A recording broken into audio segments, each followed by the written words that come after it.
Blur, Out of Time on XFM 104.9. I'm Ricky Gervais. With me is Steve Merchant and Karl Pilkington.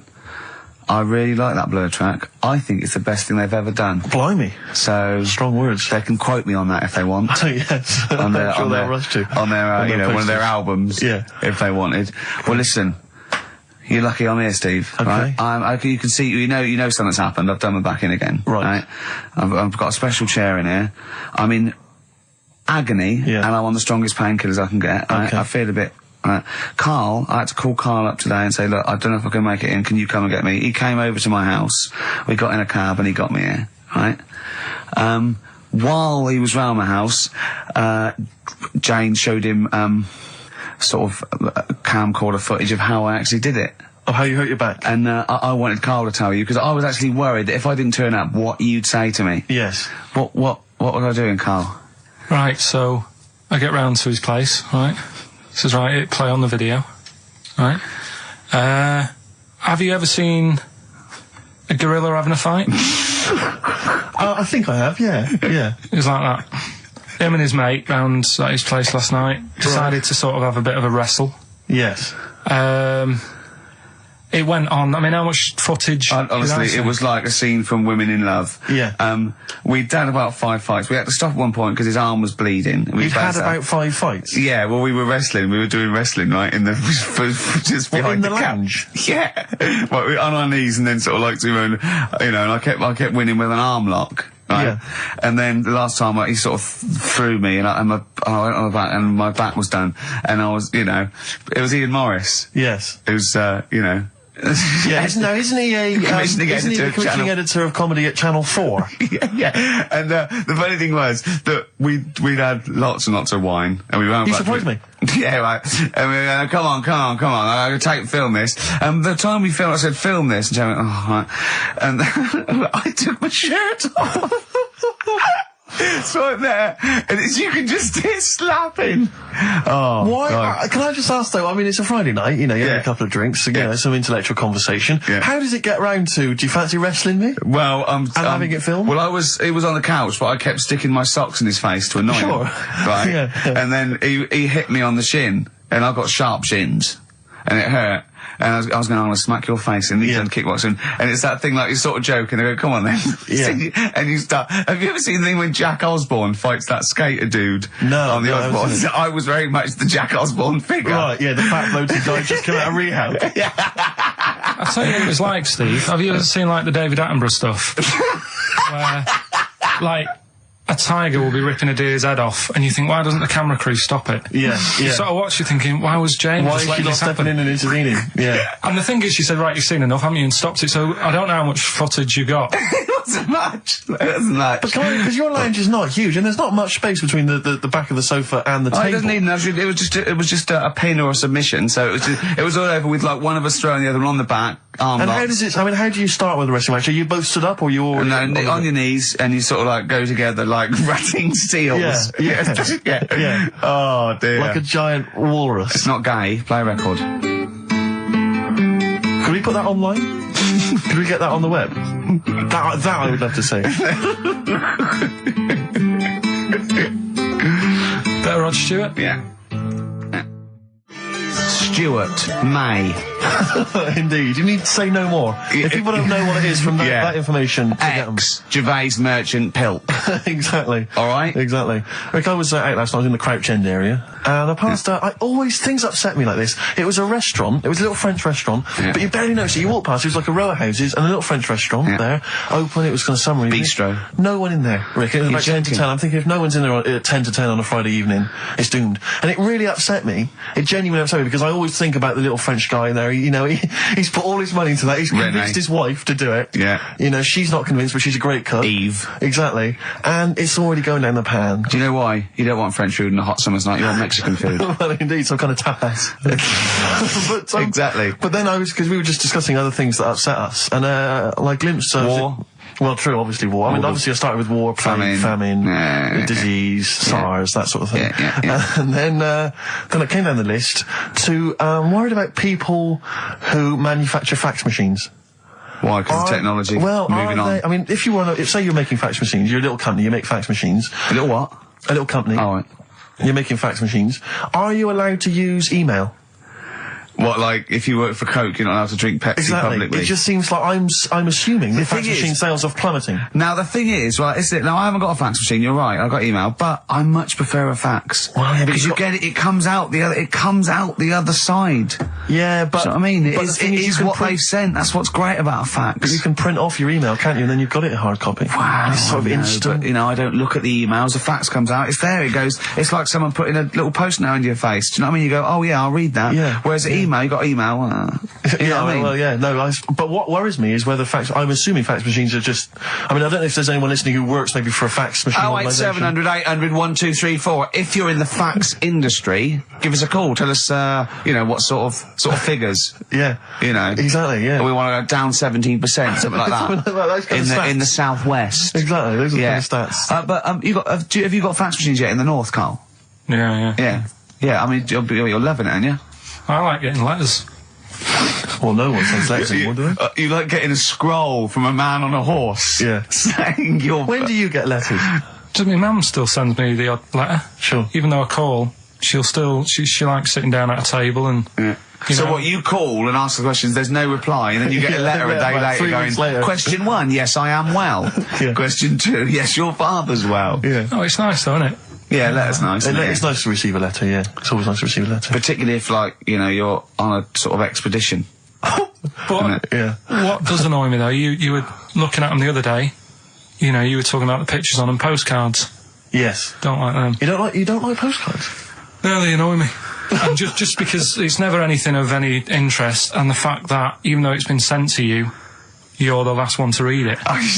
Whenever I used to send my mum a postcard, every time I send it on, I'd horrify her by putting on it, having a lovely time, does that pig of a postman still read all your letters? And she'd just be horrified, just be terrified he'd looked at it all the time. This is what worries me. I've always assumed that people would read a postcard. If I was a postman, I would definitely read every single postcard. Yeah. So if you're on holiday, What do you mean? You wouldn't have a lot of time left if you read every postcard. No, but as you were posting through the letterbox, you'd have a quick look, wouldn't you, to see what they were up to? Because that's why I never used to write anything of any interest on a postcard, because I didn't want to, anyone to sort of know what I was up to. Let's say I was on a bawdy lad's holiday, I would just write nice sunny, got myself a lovely pair of shorts, like that. I'd keep the truth, Rick, for when I got home. Well, he's looking forward to it on holiday now, Karl, because he's got some prescription lens sunglasses. We'll be talking about that after the break. Bit of darkness. Look forward to that. Yeah. An amusing story about a man wearing glasses. Oh, the darkness growing on me. It certainly is on XFM 104.9. Love those boys. Keep the guitar riffs up, lads. I'm Ricky Gervais with me, Steve Merchant. Oh, it's good to see that your back pain has not impaired your DJing abilities. Yeah, I know. Well, I'm a professional. I'm a professional. You've soldiered on. Yeah. Put the glasses on for Karl. Well, see, now, because I wear glasses normally, I've always had problems with glasses. The thing about glasses is it stops you from doing so many things, and you may not realise if you're a non-glasses wearer, certain things that you can never do. If you're, like, for instance, I have never been able to go into the mosh pit at a gig and get carried above everyone. They carry you above everyone on their hands. Because I knew someone would just grab my glasses. You don't need to, you can see from the back. That's the good thing about you at a concert. You can actually stand at the back and look over. Being able to at least jump on the stage and do a stage dive and all the rest of it. So that's one of the things I've missed out on. Missed out on, sport really, because boxing, for instance, I could never do. I could never do boxing, never do wrestling. So our big championship showdown is not going to happen. We'd probably be the same weight category. Well, possibly. Your reach. Yeah, exactly. I remember when I first got glasses, I only had to wear them occasionally. It meant I couldn't see things a long way away. And obviously I got them, but I was at school and I was a bit self-conscious, didn't want to really tell anyone I had glasses. I didn't reveal to anyone I was wearing them. So I used to go into a class. I remember being in science, and we always sat in the same spot, and I was sat right at the back, and I couldn't see what was on the blackboard. But I didn't want to put my glasses on because I didn't want people to know I had glasses. So I couldn't see what was being written on the board. And you have to copy stuff down from the board, science equations, things like that. I had no idea. So I'd have to try and copy off someone next to me, but that wasn't always possible because I had to do it surreptitiously. So what I took to doing was sharpening my pencil every sort of 35 seconds. Going up, memorising what was on the board.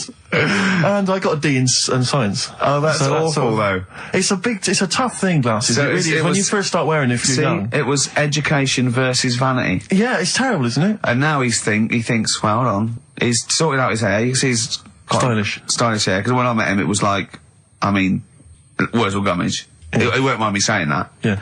His glasses were, I mean, idiotic when I met him, and he's got some stylish glasses now, so he sorted that out. Yeah.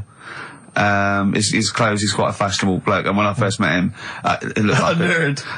Yeah. So, it's step by step, and with these I think you'll agree. Pop them on, Steve. Well, you know, imagine him on the beach. Close your eyes, Karl. Are they closed? I can't see. I've taken my glasses off. Oh. Yeah. So that's a weird thing as well, isn't it? Yeah. There you go. What are you laughing at? Look, what are you laughing at, Karl? There's nothing funny about those. Stop smirking. I can see through them. You can see they're not real sunglasses, they're prescription lenses, so you can see you now. You see, I never knew you had to do that with sunglasses. I didn't think you had to have the... Right, yeah, when it's bright outside, people who wear glasses don't need to wear them. So they're looking cool, but they're bumping into stuff. No, but if your eyes aren't that good, then the sun shouldn't be bothering them. No, I always wondered about Roy Orbison. Why was he doing that? What? Roy Orbison always had shades on, didn't he? And he was blind and stuff. It's like, what's the point of that? Well, because I'm guessing. Well, I don't even want to. I don't know. What are you talking about? Roy Orbison was blind, wasn't he? Yeah. Was he? I thought he just had very, very bad vision. No, I think he was a blind fellow. I don't think he was blind. Was he not? No, I think he had very poor vision. Wear him, you know. I don't know what this conversation is anymore. No, well, once again, we've introduced Karl into the equation. He's just gone off on a completely bizarre tangent. When he went, oh, I'm going to pick up my prescription lenses. And we had to wait. And the bloke came and said, who's it for? And I said, oh yeah, Mr. Merchant, here they are. And as he was getting out, to try and embarrass Steve, I went to him, they are the exact ones that Keanu Reeves uses in The Matrix, are they?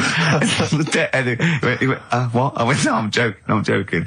But, yeah. I'll tell you what frustrates me. Can I just say, as a glasses wearer, this is just a note to everyone out there who isn't a glasses wearer. When people ask constantly to try on your glasses, can I try on your glasses? And they try them on, and they always say the same thing. Oh, I can't see a thing. What were you expecting? X-ray vision? No. Yeah, I know. Don't ask. If you're a glasses wearer, you don't want people asking to try on your glasses. But I think they don't realise that what are you expecting? By going, oh God, your eyesight's bad. Yeah. It's not like going, you know what I mean? It's not like saying, let's have a go with your calipers. Right, and popping them on and going, bloody hell, you can't walk very well. But it's a form of disability, isn't it? Well, yeah, but it's one that doesn't impair that much. It's an inconvenience that you maybe have to put glasses on all the time. Did I mention the mosh pit thing? No, but it's not, yeah, but you're not, what's your vision? It's just blurred, is it? No, I can't see anything. It's really bad. Is it really bad? Yeah, if I take my glasses off, you are just a blur. I see now, I can see nothing. It's just a couple of bald heads. And I know only one of you's bald, so... You're looking at Karl twice. Yeah, exactly. Yeah. Alright. Karl, it's your Vision 2020. Well, there you go. That's Steve's eyes on XFM. Next week, Ricky's knees. Bit of vinyl? Yeah, now listen, I want to mention this. This is from this new Morrissey compilation. It's a new series. I'm assuming a number of different rock stars are going to do it. It's called Under the Influence, and various rock stars get to choose, obviously, songs which they grew up listening to and that have influenced them. And this is from Morrissey. He's the first person to do it. And there's some stuff on there which is a bit odd and a bit oddball, and there's some stuff which is good. And there's a Ramones on there, and Nico and Patti Smith. But this is one of them. Obviously, famously, Morrissey was a member, I think he was the president of the New York Dolls fan club in England. And this is from there, and this is Trash.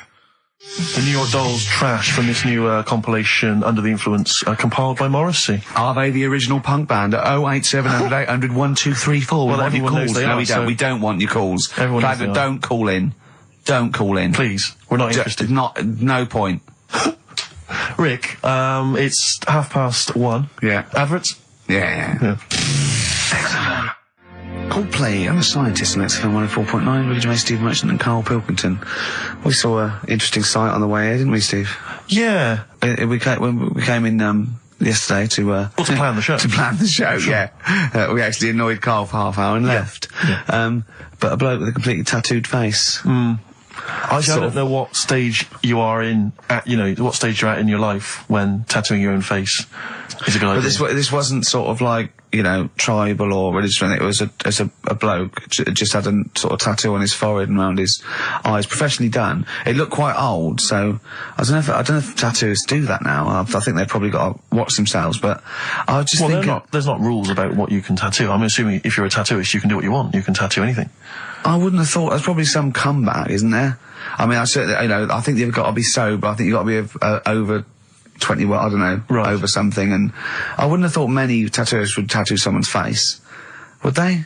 Well, I don't know. Have you met tattooists? I mean, I don't want to slag them off, but they are like, I know why they're big. Well, exactly, and they've got needles. A lot of them are big. But they do seem like they live in the periphery of society, a lot of these people. I just wouldn't tattoo someone's face. Do you know what I mean? No. You wrestle a man to the ground and then hurt your back. But no, you wouldn't tattoo someone. No, I know. Does everyone ever regret it? I mean, I'm sure some people regret a tattoo. Whenever someone shows me a tattoo, I go, that's brilliant. Because I can't bear to go, that's rubbish. Yeah. I just think that because they can't change it. There's no point. Yeah. I mean, what do you think? I go, it's brilliant. Well, I read in the paper, was it a man or a woman who had just had Beckham on their arm? Just not a picture of him, but the word Beckham tattooed on their arm, spelt wrong. Oh, they missed out the K, or maybe they missed out the C, so it was Bekam. Oh no. Anyway, it was just spelt wrong. I mean, firstly, why do you just have the name of David Beckham on your arm? Home tattoos are the best, though.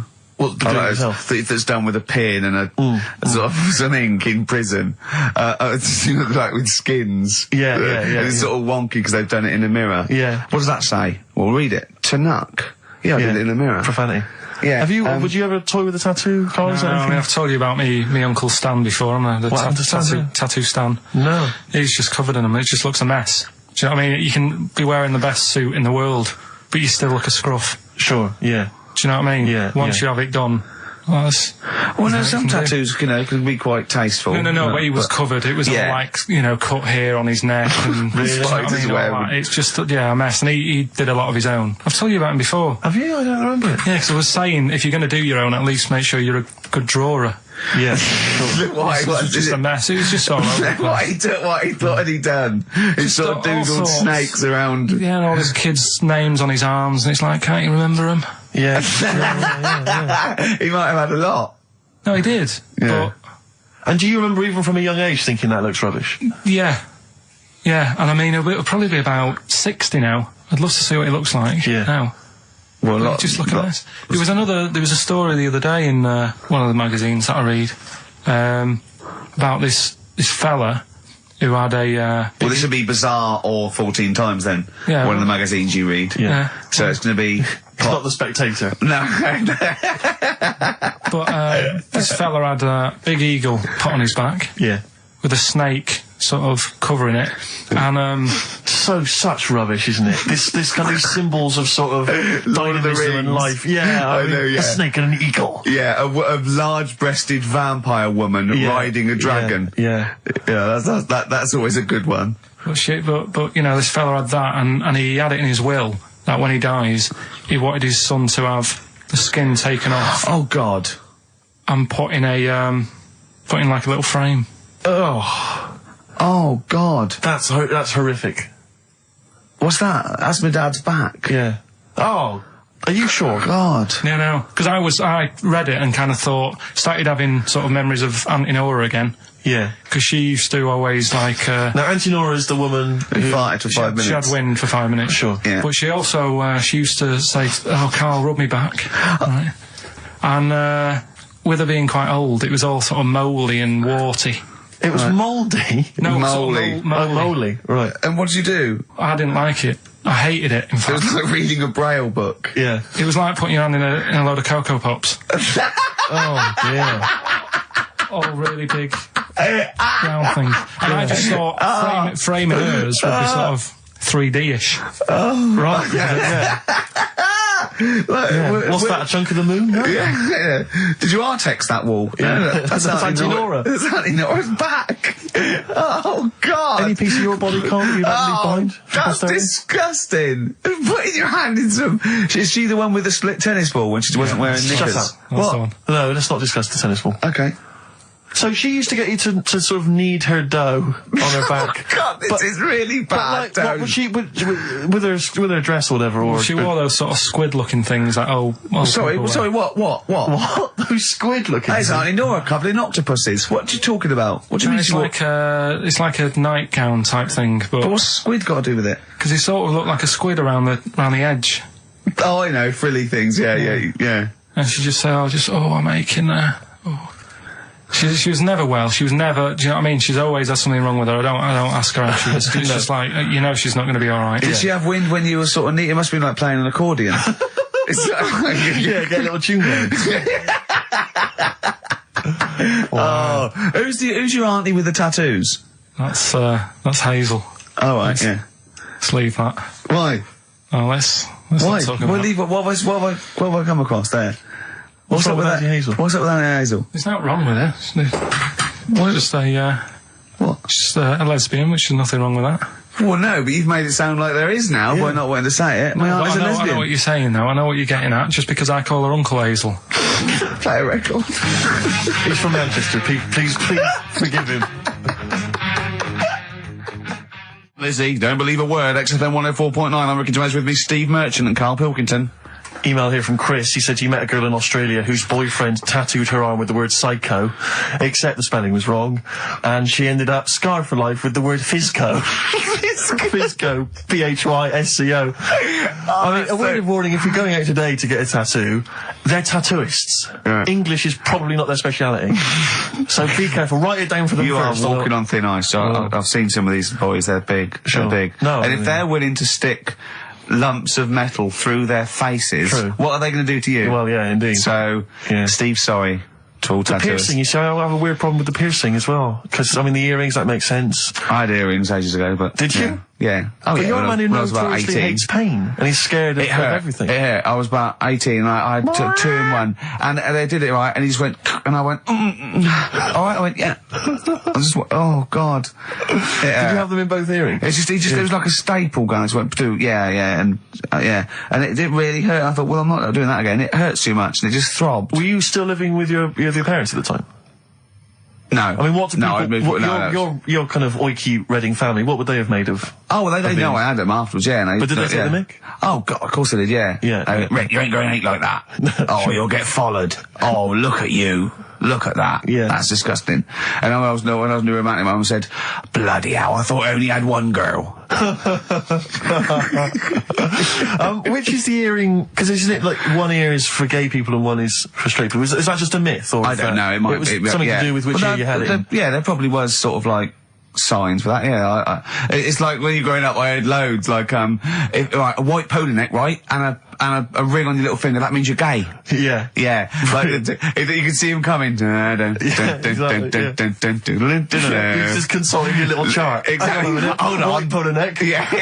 Those are the earrings in the left ear. I got it. I don't know where I am. Wasn't there that thing that the famous cover of Born Bruce to Run? Springsteen? Yeah, where you didn't know the handkerchief. Yeah, it was handkerchief in the right hand pocket. Dominant and was. Yeah, I don't know. But, where is this information? I wouldn't have known that. I might have gone around, with, if it was hot weather, something to mop my brow, I wouldn't have known that. Can't the gay people kind of notify us? Can't we have some kind of website or something we can check out? Do you still go to that pub with all those sort of like butch blokes? Lovely guys. With the moustaches and, leather caps, great guys. A lot of them are firemen, a lot of them are like traffic cops. Great people. You know what I mean? Fascinating people. You're safe in there. Yeah, it also says no women to... No. It's like you're just having a great time with the lads. And there's nothing... It's just playing pool, stripped to your waist. Yeah, I know, yeah. I can talk. Oh, my back still hurts. Okay, yeah, a little bit of hip-hop. It's nice to have occasional hip-hop tune. Just keep it, it's summer, you'll be cruising around in your open-top Chevy. Now, Steve, I see there it's a track by Little Kim, but how are you pronouncing it? I'm pronouncing that correctly, Lil Kim. Oh, no T's involved. And it's The Jump Off, featuring Mr. Cheeks. I don't know why I find that funny, but Mr. Cheeks is involved. If you can spot him, good luck. Lil Kim, and I believe that's Mr. Cheeks there, just busted it on the mic, and that's called The Jump Off. Talking of cheeks, Karl, have we got another instalment of Cheeky Freak of the Week this week? Yeah. Have we? Excellent, look forward to that. Is there some monkey news? Goes without saying. Of course. Really, that monkey news is safe, isn't it? It's not like, You're always going home with monkey news. It's there. Yeah. It's like songs of praise on a Sunday. When I came back, I've been on holiday for a week, and, I sort of sat in by the pool and stuff, and I sort of wrote about 40-minute stand-up with my new show, and I was going to Karl, I said, it's great, when you get away, it's sort of like, you're relaxing, you just think clearly. He went, Ian, I know. He said, I was away when I came up with Rockbusters. Yeah, indeed. Absolutely. I was buzzing about writing 40 minutes of brand new stand-up. Yeah. He equated that to coming up with Rockbusters. Should I be insulted, Steve, or is Rockbusters as good as everyone's saying it is? Is it the one good idea? Is it like E equals MC squared was to Einstein is to, Rockbusters is to Karl? What if I do this, Rick? What if I played you some adverts right now? Yeah, and then we came back with some Rockbusters. Yeah. You could make the jump for yourself. Maybe I'll do Rockbusters and show people how easy it is to do it wrong. Adverts, then Rockbusters. And a cup of lovely coffee. Cup of coffee in the pub. Yeah, I want a cup of coffee. Placebo, this picture, XFM. What's Karl doing? What's he rooting around I don't know, at? but listen, while he's doing that, can I just say happy birthday from all of us to Shan. Her friend Terry said play some Placebo for Shan, so happy birthday to her. That's done. That's done. Cross that off the list. Yeah, that's another thing we've got through today. Rockbusters, please. Do you want to look at the prizes? I'll have a look at the prizes, see what people can win. It's an email-only competition, please remember that. All right, we've got the Later with Jules Holland Louder DVD. There's stuff on there from the Cardigans, Rollins is on there, Mercury Rev, Sonic Youth, the Datsuns, Queens of the Stone Age. No, wait a minute. They're all great bands, but I think they need a boogie-woogie piano over the top of everything they do. Well, hopefully Jules Holland would have okay, helped. good, because that was something missing there on most of those tunes. Yeah, current album from Goldfrapp, that's there as well. What have we got this on DVD? The Life of Mammals, the complete series of that. A couple of we've got the Inspiral Carpets, again a 3 CD set of the best of the Inspiral Carpets. I don't know how they strung it over 3 CDs. And the best one-hit wonders in the world ever. And let me see. Oh dear, a 3 CD set. A 3 CD the set. best to inspire. I'm struggling. I'm assuming CD3 is just the Corals album. Anyway, there's some good treats there. You've sourced some good stuff this week. All right. Well. All right. Yeah. Here's your clues. Here's your Rockbusters. Yeah. All right. Cryptic clue, a couple of initials, and you sort that out. Right. First one. What was Dr. Fox on about that we don't sound like proper presenters? It's mad. Go on, Karl. Right. The first one. A customer wanted some paint to darken up a room. Shop assistant knew what to do. Right. Customer wanted some paint to darken up a room. The shop assistant knew what to do. The initials there, CB. Right? CB for the first one there. Right? Second one, it'd be alright if their heads weren't that big. Right? And again? It would be alright if their heads weren't that big. And that's SF. Right? SF? Yeah. And the last one... I know that one. Yeah, go on. And the last one, Chanel have got another perfume out. N-O. Right? Chanel have got another perfume out. N-O. You email in ricky.gervais@xfm.co.uk. That's that done. And those prizes can be yours. Yeah. More music, please. Bit of Bob Marley. Any of these going to annoy me? Oh, I've got to stir it up. Yeah. Brilliant. Are any of these clues going to annoy me this week? No, they're all good. Are they really? Yeah. Right. Yeah, we'll be the judge of that. Alright. ricky.gervais@xfm.co.uk. Brilliant. Stir it up. Bob Marley on XFM 104.9. Ricky Gervais, Steve Merchant, Karl Pilkington. Wait, did you get up today and just see the great weather and think, do you know what, I'd love to hear some Stir It Up from Bob Marley? Yeah, I did actually. Well, I was going to play it the week before last before I went away, and we didn't have time. So, well, we were crammed full of features like this one. Have we got a cheeky freak of the week? Do you want one? Yeah. I think we should have a jingle for this.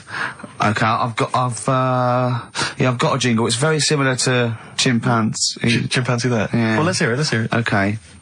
Oh, cheeky freak of the week. Brilliant.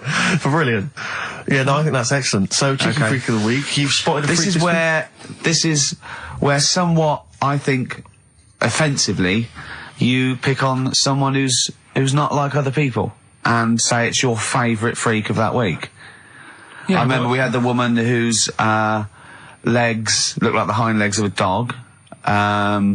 We've had the little fella with the aging disease with the little head playing the piano. That was your favourite. I think that's your probably freak of the year, isn't it? It's a pretty good one. So what's this? Is it a man with a horrendous injury, or is it a congenital birth defect, or what? Yeah, but you put it like that, and now it sounds like I'm being tight. It sounds like I'm being out of order. But I'm just giving him a mention. Just giving him a big shout out. Right? There's quite a lot going on in the freak world. There always is. You've been visiting hospitals the last week, have you, when we were away? No, there was a thing on a website. This isn't even the one that I've picked, so... So this is just a bonus? This is a bonus freak? Yeah. Yeah, go on then. This is a free freak, right? It's a fella called the Lobster Man. The Lobster Man, of course. Again, good name, you know what you're going to get. Yeah. What are you going to get? Some succulent meat. I like the idea that the vicar on the christening suggested that. I know you want to call him Mark. Can I make a suggestion? Yeah. Look at his hands. What's his name? Mark Michael Webster. Right. Right. Have you thought about a nickname? Not really, no. Have you looked at his hands? Yeah, we don't want to talk about that because do you know they look a little bit like lobsters? Well, yeah, but it's quite deformed. It's like, we Can I suggest Lobster Man? That's terrible, Vicar. That is terrible, Vicar. Pidgey. Go on then. We're going to see. This is what the sort of feature you come up with, Karl. So Lobster Man. There's probably people listening now with, lobster feet. Right. Lobster hands. So, Squid Boy. So Lobster Man, what does Lobster Man do? Does he fight crime? Not that much. Okay. Apparently he got into a bit of trouble. He was in a restaurant, and this was years ago, by the way. And someone picked him to eat him. No, so apparently the waiter said, "Oh, you shouldn't be sat here. You should be in my pan," or something. Oh dear. And they had a fight, got out of hand. Yeah. Got out of claw. And so that was. What do you mean they had a fight? What did he do? A waiter took the mickey out of someone with. No, can I just make clear? I'm assuming his hands look a bit like those of a lobster. Yeah. Yeah, well, it's fused, so it's just like two big fingers. They're fused, I assume, probably in the womb, and they're just like, instead of like having 5 digits, they're fused in it. But he can pick stuff up, can't he? Yeah. What does he pick up? He mainly eats crabs and jellyfish, doesn't he? Yeah. Yeah. So he was having a fight with the waiter, he snipped off his nose. Right, so anyway, he just held on to the waiter's bib. Yeah, and the waiter was screaming, "Go and get him off me!" Yeah. So anyway, does he eat other lobsters? Does he think he would eat lobster, or is it kind of? Would he feel bad about eating lobster? Right. The little cheek of the freak that we've gone for anyway. The what? The little freak of the week, cheeky freak of the week. We've gone for this Siamese lad. Okay. Right. Happened back in. You can't have a Siamese lad, can you? All right. Yeah. This Siamese twins happened back in 1693. Oh, he's got a date. Blimey, that's the first time ever. Yeah. And all it was, he was doing all right for himself. He used to go on those circus things he used to do. They're two people you're talking about, Karl. So we're going to him. All right then. All right. They did this circus show, right? Yeah. And everything's going well. They're selling out the tents and stuff, people coming to see them. Yeah. He was doing all right for himself. Yeah. Right? Sorry, before I said that, did you think a Siamese twin was a man with 2 heads? Well, it can be, can't it? It depends. There's 2 people, they're conjoined. No, but it depends, doesn't it? The one that I shown you in that book that time was a fellow with 2 heads. No, it wasn't. That was a stupid picture in one of your stupid books that he had a growth that looked a little bit like it had a face on it. It wasn't a man with 2 heads. You're the same sort of people who send potato chips to restaurants and say, "Doesn't it look like Norman Cook?" Yeah. It's not 2 heads. We'll bin this feature. No! No, they're 2 people. They're 2 people. Conjoined twins. Yeah. Right, so these... They just happen to have a similar taste in clothes. Okay. Anyway, so they were doing all right, and it all went wrong when he crossed the road, got run over. The lad with 2 heads got run over. That's it. What? How is that cheeky freak of the week? Just because he got my interest, and I kind of thought, why didn't he just look both ways?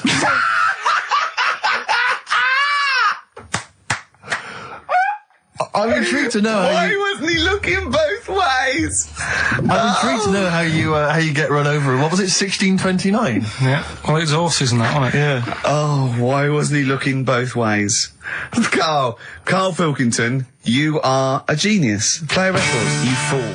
Well done, Karl. More cheeky freak of the week next week. See what's going on. In the freak world. Universally speaking, Red Hot Chili Peppers on XFM 104.9. So, I've got a lot of Rockbusters coming in. Yeah, all right, actually. People obviously seem at long last to have tuned into your wavelength, Karl. Which is, of course, 104.9. Yeah. Thanks very much. Exactly. Yeah. Should we give the clues again, briefly? We just had an email, actually, to be honest with you, let's not, because we've already had a load of answers. I know, so, you know, if you didn't get it first time round, you don't deserve to win. We had an email saying, because I've got a bad back, am I squeezing Karl's head? Well, I've already had a little squeeze, didn't I, about half hour ago, didn't I? Yeah. You just got to be careful, because I don't want any strain, so I'd say keep still, whatever happens, and you're right about it, Could I have a squeeze, just while you're not really kind of capable? He's allowed to squeeze it, isn't he? Because I've never squeezed it once. Remember, sideways, temples, go quite hard, but not too hard. Yeah. Front to back, go as hard as you like, because that's all right, well, I'll just have a try now.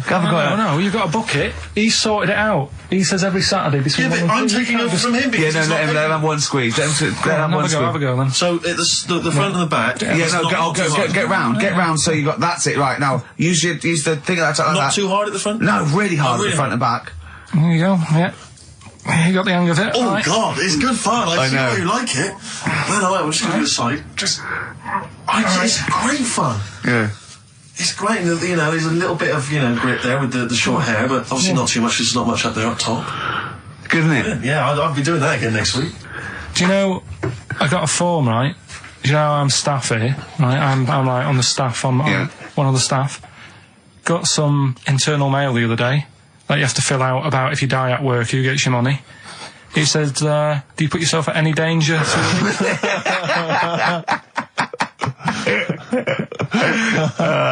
What did you say? Well, I asked Suzanne, I said, does that, head squeezing, is that in but my leg lock round your ribs that time when I had you, it was like a little alligator, like a python and an alligator, didn't I? You get quite some... you get a little bit of leverage, you can crush a man's ribs with with mighty legs. Oh, something I want to ask you, Karl. There's that programme on now, I forget what it's called. Is it something like Guess Who's Coming to Dinner? Does that... I did the non-broadcast pilot for that, because my mate was the the Phil Belker was producing it, and I did it, And the premise of it is that it's one of those things about, a conversation piece, the ultimate dinner party. I think you can have invite people, 6 guests. Dead, alive, or fictional. And you choose where you want it, and And anyway, I was just intrigued to know what Karl's ultimate dinner party, who would pop round? Any of your cheeky freaks? So what's this? I'm putting on a... You're putting on an imaginary dinner party. Anne Robinson's there. She's got to be there. I said I didn't invite you. She said, well, I'm there anyway. Yeah. So it was actually me, Anne Robinson, and 6 people. Yeah. And I chose people like heroes, like Muhammad Ali, Homer Simpson, or stuff like that. James Randi. Yeah. So you could choose anyone. Living or dead, fictional or otherwise. Right.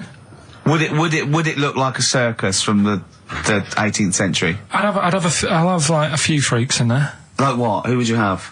Well, the first person I'd have is probably have Elvis. I had Elvis. I chose Elvis. Why would you have Elvis? It's just good, wasn't he? He was good at what he did. Right. But once you'd said that to him, what would the rest of the conversation? I'd say sing us a song. Right, so you make him sing a song? Yeah, he'd be like the entertainment for the night. When he's not on the stage performing, I'd probably have the Elephant Man there. Right. Well, so John Merrick, yeah? Yeah, John Merrick. Okay, I've got Elvis, John... If anyone's out there and, you haven't got anything to do, can you write down everything Karl says from now to a year and send it to me and Steve, because we might want to put it in a book? Yes. Would that be good? Just maybe someone keep a journal of everything Karl does and says, and we'll try and keep a scrapbook of pictures. Tell you who I would have. Who? Peter Kay. Right. He'd be good, he'd be brilliant. I'd want to be sat next to him, because he's... Well, you're friends with Ricky Gervais, why would you want to... No, but... Do you know what I mean? Yeah, Peter Kay. All right, Peter Kay. Which one? Would you do him as himself or one of his characters he does? Just as he is. Yeah. He's funny. He's a funny man. Yeah. Love him. What else? Probably that fella who lost his arm when he was climbing that mountain. Remember? He had to cut off a few weeks ago. Yeah. Why would you have him? I'd just like to have a chat with him and say, what happened there then? Yeah. Well, we know what happened there. He cut his arm off. What would you say? Did it hurt? Yes, it hurt. But I don't think it would hurt. That's one of the questions. What are you talking about? I reckon the shock cancelled any pain out. If you're stuck there with a boulder on your arm, you've probably got bad pins and needles, right? Yeah. With a big rock on your arm. Yeah. And you'd say, right, so how long were you sat there before you said, well, I've got to cut this off? Did you read about it? It was amazing. What do you think the other people would be doing when you were talking about this bloke about cutting his own arm? John Merrick wouldn't mind. Elvis would probably be off his head on something. Elephant Man will be having a couple of buns. I hope Peter Kay didn't make a funny comment. I hope he doesn't make a funny comment. Yeah. Right? Can I just a quick warning? I'll just put bloke with one arm, bloke with... Be careful, Karl, what you serve for dinner. Yeah. Because he's only got the one arm. Yeah. So, you know, certain things. I mean, maybe suggest something you can eat with chopsticks. Or a hamburger. A hamburger. But don't go with something like lobster. Tricky, you need both hands for that. Unless him and John Merrick teamed up. I think they've got one good arm each. Yeah. Soup, maybe. What would you give John Merrick? Buns? Couple of buns. Mm-hmm. Have, that woman in the boat who went round the world. Why? So see, you know, how she managed that. Pretty boring guests, really. Eh? But boring? What do you mean, boring? What was she going to say? What she said? She was going, well, I didn't see a lot. I was in a cabin. Really, there's a lot of water. I was a bit scared. The main thing I'd want to ask her, right, because I remember when she did it, and there was an interview with her, and her parents were there or something, and her mum was saying how she's dead proud because she decided to, you know, go around the world in a boat as a kid, instead of just hanging around on street corners and stuff. She said she didn't want her daughter to like be messing about on the streets at night on her own and stuff. She was a responsible mother. Yeah. And she sent her off on a boat. Sure. In the middle of the Atlantic. On her own. Yeah. So I'd like to ask her about that. I think even Manchester's safer than that, innit? Yeah. And I'd have probably another woman, so to chat to her, probably go for Kim Marsh. Kim Marsh? Sorry, you'd have the woman who sailed around the world, right? But you'd have to have another woman for her to have someone to talk to. Well, why invite either of them then? If you don't want to talk to either of them yourself. What? Sorry. I love this. Round World Yachtswoman, and Kim Marsh. But why, of all the women you could invite, Kim love Marsh that. is at the top of the list. That's the best list I've ever heard. Elvis, John Merrick, Peter Kay, a bloke with one arm, the Round the World Yachtswoman chatting to Kim Marsh. That is genius. Why haven't they invited you on this show? I'm going to call Anne Robinson.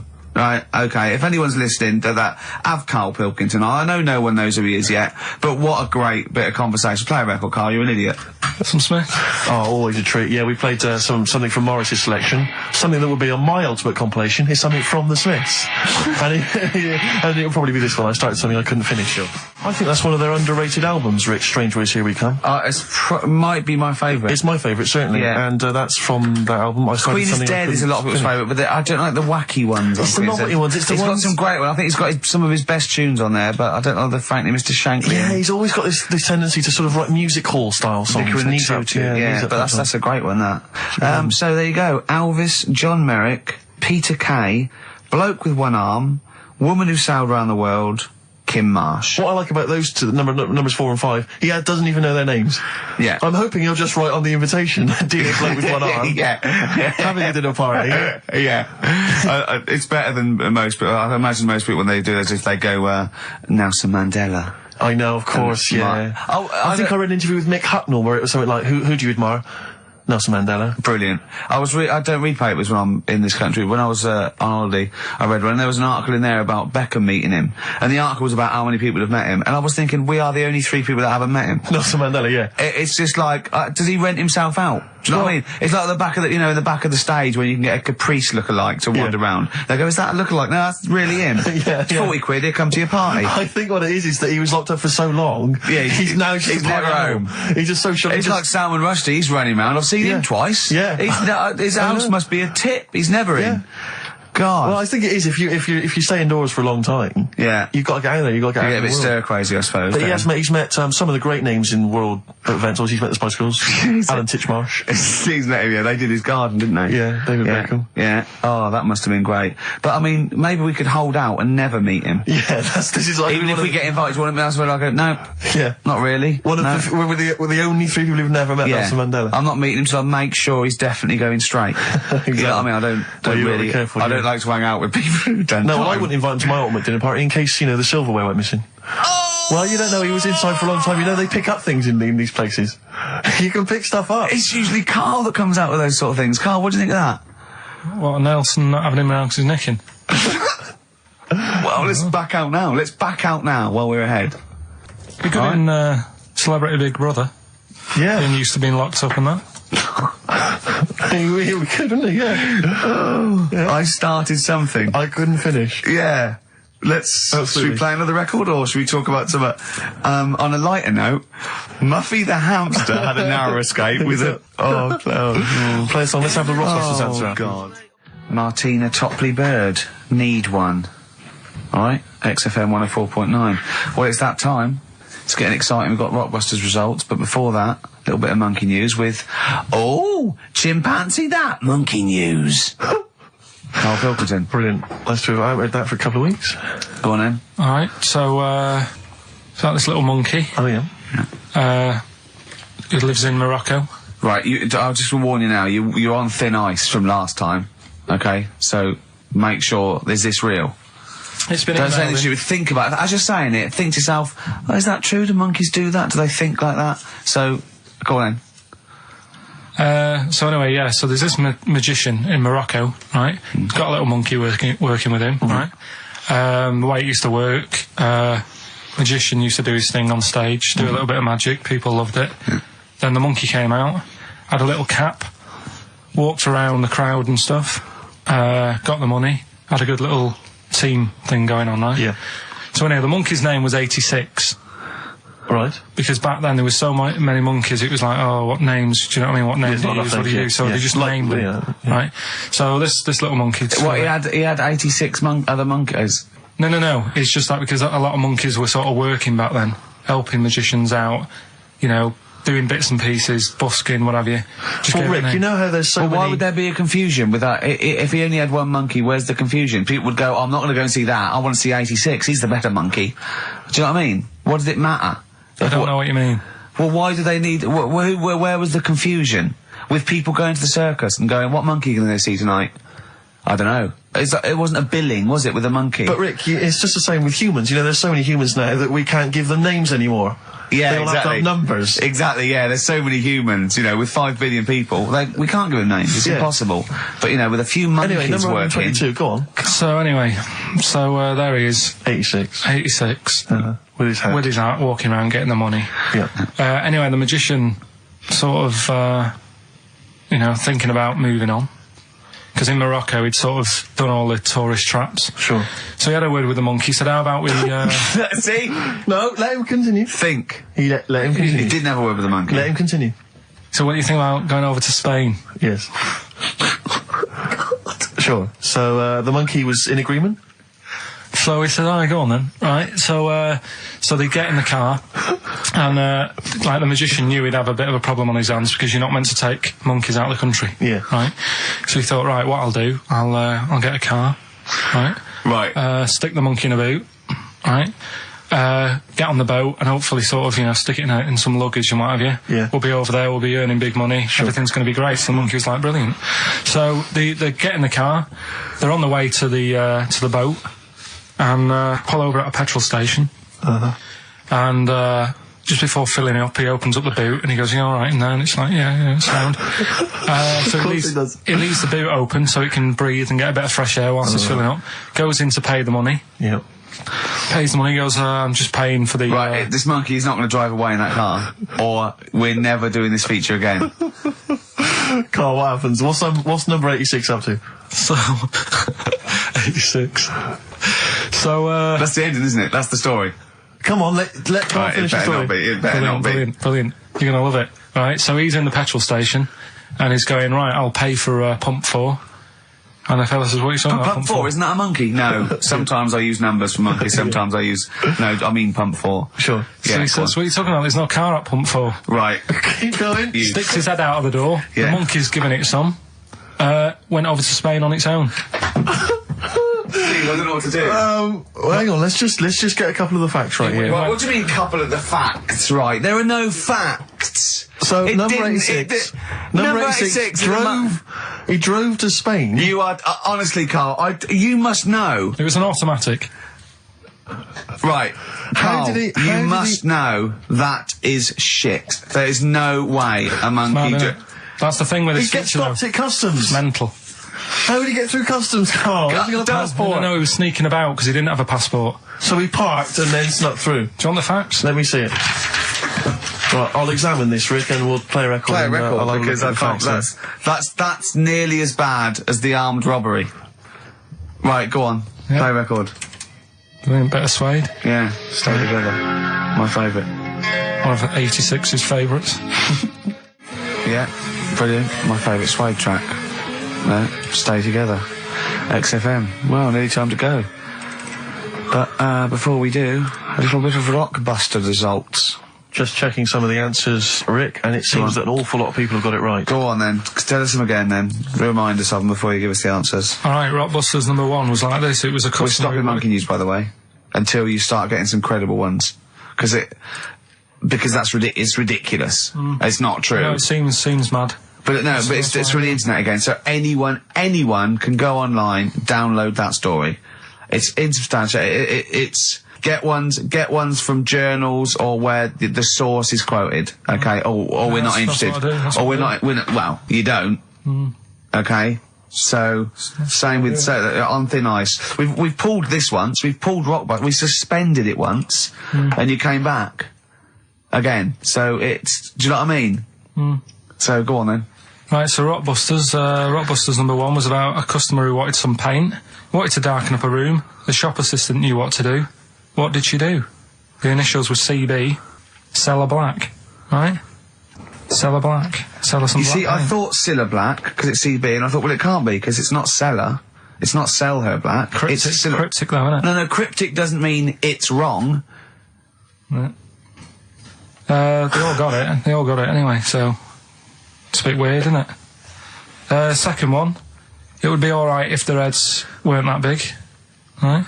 Right. The initials are SF. Well, one of my favourite bands, yeah.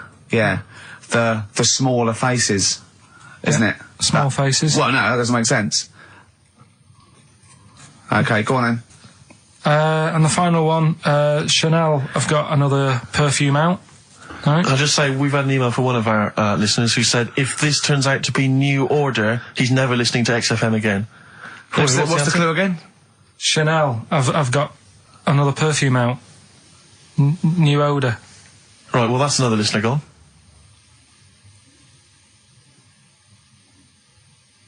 What do you mean?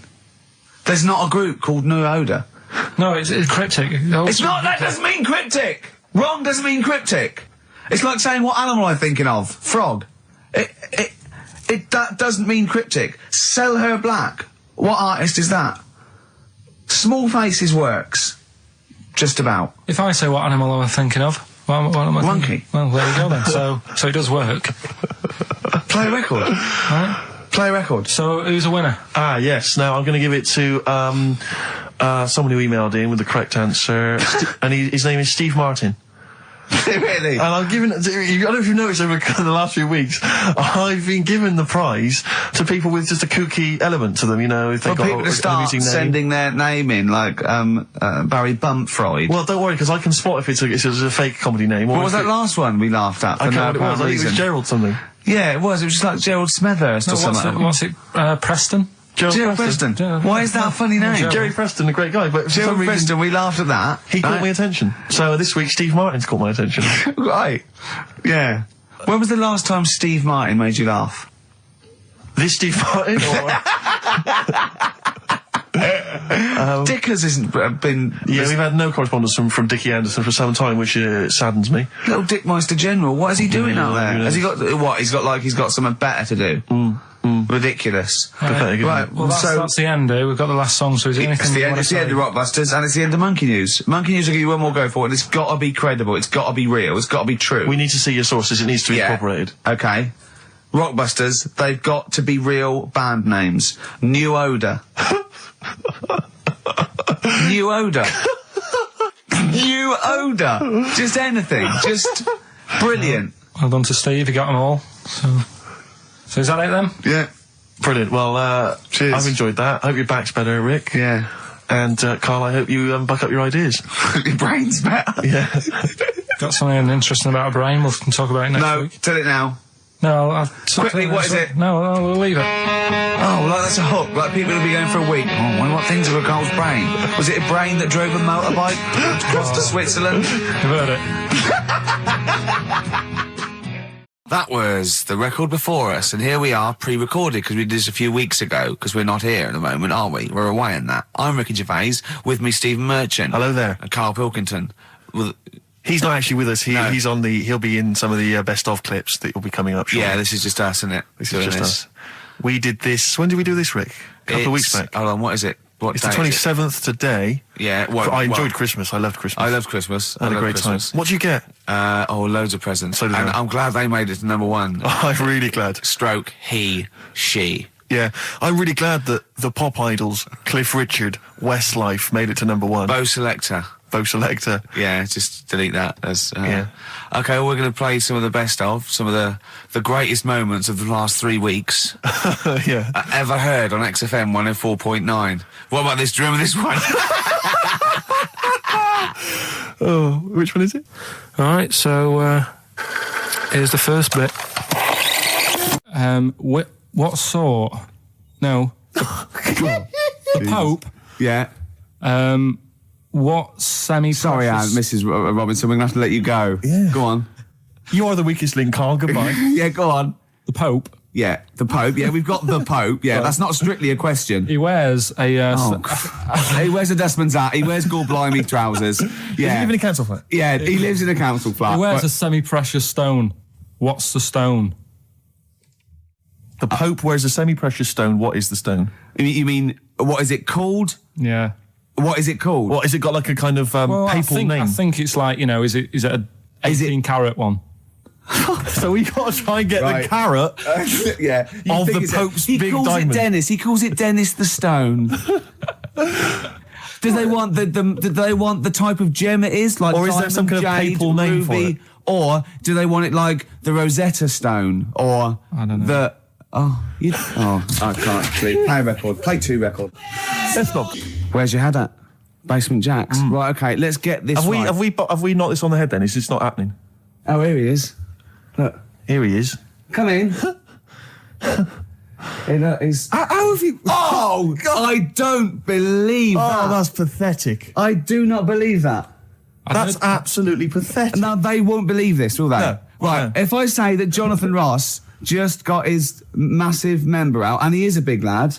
Come and sit down. I've got your tickets, Mr. Gervais. Thank you. What's going on here then? I mean, why are you dropping off tickets? Well, because, in the spirit of the Comedy Awards, we like to have the rising young stars of the British Comedy Awards. That's right, yeah. And that's me. Well, we couldn't find any this year, so we've asked Ricky whether he would sit in the rising young star seat, and I wanted to deliver the tickets personally, so there's no excuses if he doesn't turn up later. Yeah. I always suspected that you were sort of pretty well endowed. Yeah. And now we've seen, it's on webcam. That was just one of my cocks. That's the one you're wearing today. That, didn't we? Don't say that. No, This is meant to be the happening young station. What's going on? No, you can't say stuff like that. You can't. Just careful what you say. Look up to Julian Clary. 10 years in the wilderness, and he comes back in a person life. 10 years in the What happened wilderness. to you? That's Jesus you're thinking of, isn't it? Just because you're on everything at the moment. I walked in here, and I came in here, and I thought, this is the young happening place, and what do I see in here? 3 old men sitting What are you talking about? I'm only 28, 27. You're wrecked. You all look wrecked. Well, that's because we're always partying. I was looking for some youngsters. Where's the youngsters? I wanted to see some tight leather pants. I wanted to see some foxy chicks hanging on you every word. What is it? It's a bunch of old blokes and a bloke up there washing up in a sink. But look at him. He even dresses for radio. Look This at is him. ludicrous. It's amazing. Looks like you're I love the fact you were on the phone to Gervais last night, weren't you? Asking his advice on clothes. Look at him. He's going for the man down the DSS. I like that look. That's a nice look. Have you got a single pair of trousers that aren't elasticated at the waist? They're maternity jeans, aren't they? They've got a whole panel that pushes The forward. thing is, what I do at the end of the week, I can pop these in a pan and I can make a nice soup with all the food that's encrusted in At them. his years as a homeless coming to the fore there. Look at you, But one why- step away from Lawrence Llewellyn Bowen. I'd like to be that bit closer. But why are you dropping off tickets? Are you a little bit... Because I thought you were married and stuff. Why do you suddenly got this obsession with Gervais? Because I'm a bit rough, ain't I? yeah, it's like when you see Dale Winton out with those rough boys. I'd like to get one of my own. When a top celebrity in a lovely looking suit walks down the corridor with his penis out, Yes. Yeah. I know that I'm still an attractive man. You've arrived. I was inaugurating the same way. For me, it was Des O'Connor. It's like it's the passing on of the baton, if I may use that euphemism. and you've been battened. It's fantastic. Well, it is a pleasure. I don't think I'm complacent just because I'm mixed with you. I still wake up and think, I don't believe it. I'm mates with Jono. Can I just point out Jono? I was listening to the show last week and I heard you, as always, revealing a little too much about yourself, if you don't mind me saying so. Yeah. Steve tried. Not as much as you! No, but that was just for the benefit of the room. Yeah. And talking about when you used to occasionally urinate in the sink. Yeah. When you were around my house last time and I came in and you looked a bit shifty.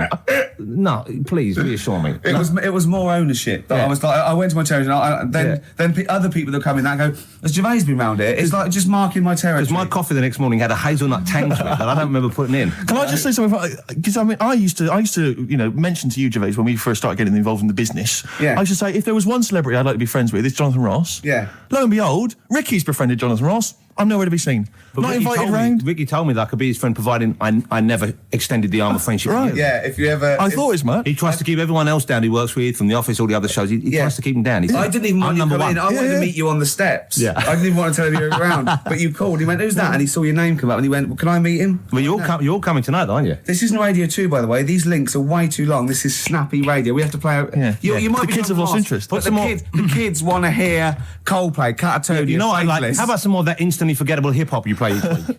One of those obscure hip-hop hooray. That's the worst feature on British radio. You should be ashamed of yourself. Wait a minute, I've heard your quiz on Radio 2. You're having a laugh. The hip-hop that is that. Put it away. Put it away. I'm Karl. Carl, how you doing? I'm all right. Got a question for you. Quiet man. Got a question. Yeah. The Pope. Yeah. What semi-precious stone does the Pope wear? That is easy. Go on. Topaz. Is that the right answer? I don't know. I might have wrote it down. I'm really sorry, Jonathan. It's not what he publicly admits to, but I have to know because I was hanging out with him at the Groucho one night and he was saying, oh, look at this, look at that topaz, go and buy that, look at that. Vatican City. Look at that, we can make a nice ring out of that, he said. Didn't go anywhere, but thanks for asking. I better go, I've got to go and buy some winkle pickers. Thank you very much. Okay. Enjoy nice it. Stephen. Yes. Carl, I wish I could say it'd been a pleasure, but actually it was quite creepy. See you later. So we just had a text here that says, and I don't know what truth there is in this, as ever, but John says there is apparently a nude bike ride today in Hyde Park. Now, I can't believe that's the case, because I don't think it's allowed, is it? You can't ride around with your veg, can you? I don't know. Why would you want to? Well, good point. On a bike.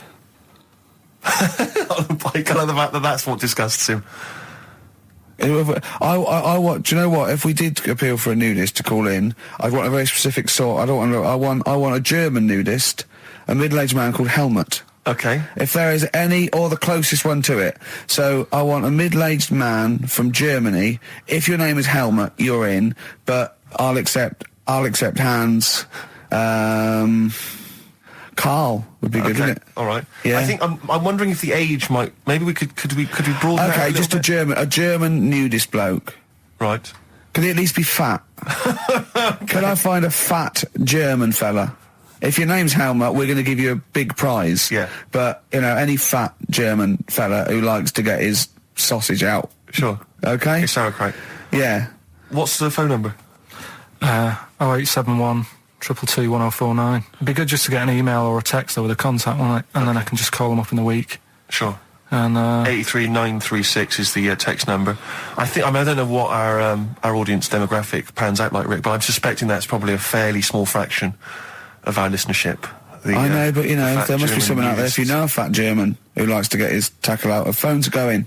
Straight away. Just answer it, Carl. Just answer it. Just pot that. it could be anything. Well, just see what it is. To be fair, it could be a nutter. But just say hello. Just tell your turn. It's not straight away. He'll stay there, won't he? He'll stay there. Well, answer it. Answer it. Leave it. Answer it. Oh, you see this? It's gone. It's gone. There you go. He bottled it. So, just as well. Well, you took too long to answer it. There's a vicar in Australia who's started sort of doing his services and all that in nude. Hot, isn't it, out there? Yeah, Where'd but you get the churches aren't. Churches are pretty cold. It was on some website. Of course it was. Yep. Just saying about a vicar and that who's there's a lot of nudists and that who want to get married. Do it, don't mess about with the wedding dress and that. Just snip up. Cheaper, isn't it? Well, I suppose it's so. I suppose if you believe in God, you believe that that's the way to be in it, because Adam and Eve and that. Yeah, but then in Adam and Eve, the shame made us dress up, didn't it? Yeah. Eating the apple and things. Yeah, but God didn't want that, did he? No, he wanted to see it all. He was loving it. He was having a whale of time getting a knife full of all of that, and then the snake said, cover yourself up. Stitched him right up. The brilliant Blur, Out of Time on XFM 104.9. One of my favourite singles of the year, and that's another thing. We'll be playing our favourite singles of the year, as well as our favourite clips of our own show. Rick, I imagine if people have got a bit of Christmas money, they're wondering what they can spend it on. Office DVD? Well, other than that, these guys have got some ideas. What, adverts? Brilliant. Ooh, those boys can rock there. That's the Guns with All Their Roses and Sweet Child of Mine. On XFM 104.9. I enjoyed that. Yeah. That was good. It rocks. I hope the audience was playing it loud like us. Yeah. Ricky Gervais, Steve Merchant, Karl Pilkington. Well, look at him yawning. How rude is that? Karl, what's wrong with you, man? Have you been up late? A little bit. Girlfriend was away, wasn't she, yesterday? Yeah, I always have a problem with that. I always have, because you don't go to bed, do you, early? Do you know what I mean? You sort of think, I just always find that thing that if, you're used to living with someone, one of you will go, let's go to bed, then you'll go, all right. But when you're on your own, you go, you just forget to go to bed. I just stay up. Okay, stop eating now, Karl. You've ate all the food. That's just a plate. All right. Okay. Yeah. No, I stayed up and watched, there was a thing on about Dracula. Right. What, Dracula? And I found a flaw in it. Go on. Not the fact that he's the living dead and and drinks blood to stay alive and he doesn't reflect and he can turn into a mirrors. bat. Well, and you can go on. The mirror thing, you can't look in mirrors, can he? Well, he can look in mirrors, but he can't see himself in a mirror. Yeah. That still doesn't work. Go on. It doesn't work at all, Karl. It doesn't work at all. Well, centre parting's always really neat. His centre parting's always really how does he do it if he can't look in the mirror? Blood on the floor or something it was called. Rubbish. I love the flaw in the Dracula film is that his centre parting's too neat. How did he do it without a mirror? Oh. Was it a documentary about Dracula? No, there was the real Dracula. The real Dracula. Yeah, the real Dracula. It's just a film. It had blood on the floor or something. It's called. Yeah. It's rubbish. We had a little lunch yesterday, didn't we? We did indeed. That was a nightmare. Yeah. I hate going out with you two. I was explaining to Karl, right? I like to excite Karl's imagination, right? And if it involves chimps or monkeys, all the better. Brains he likes, parts of the body, deformity. I know where to, what buttons to push.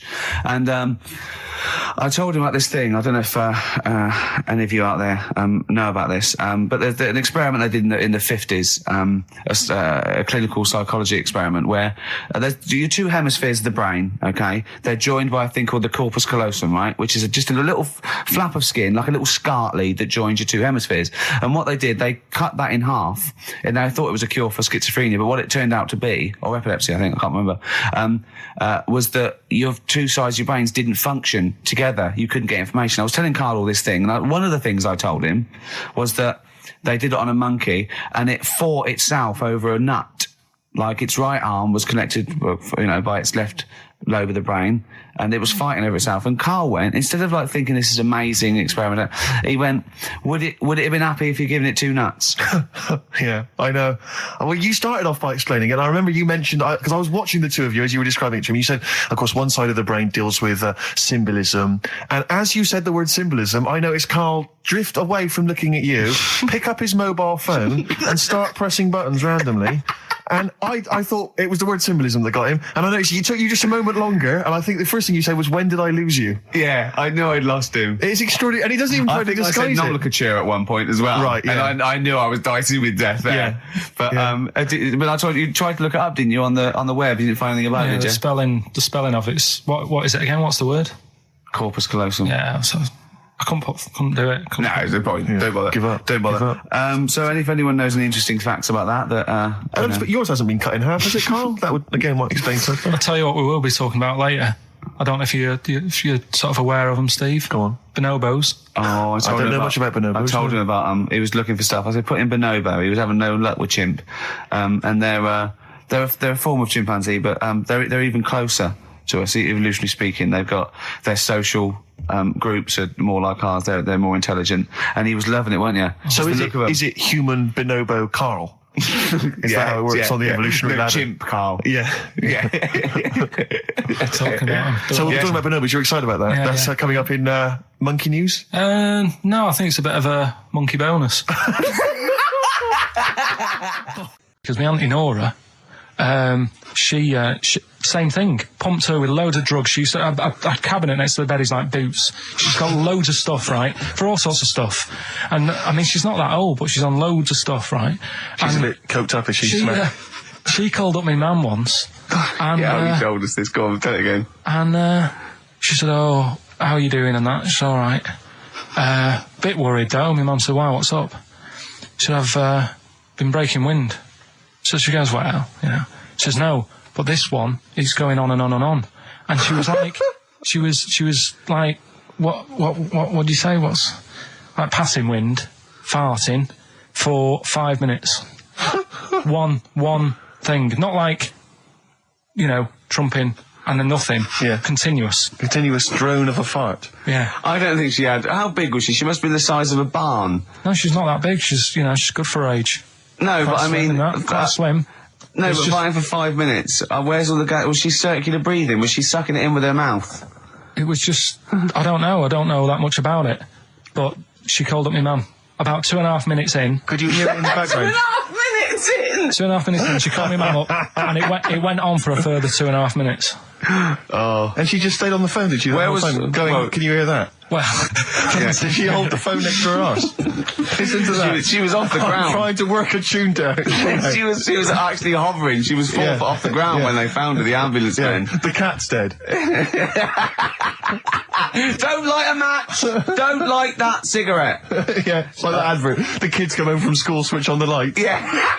There they see Granny hovering, turn the light on.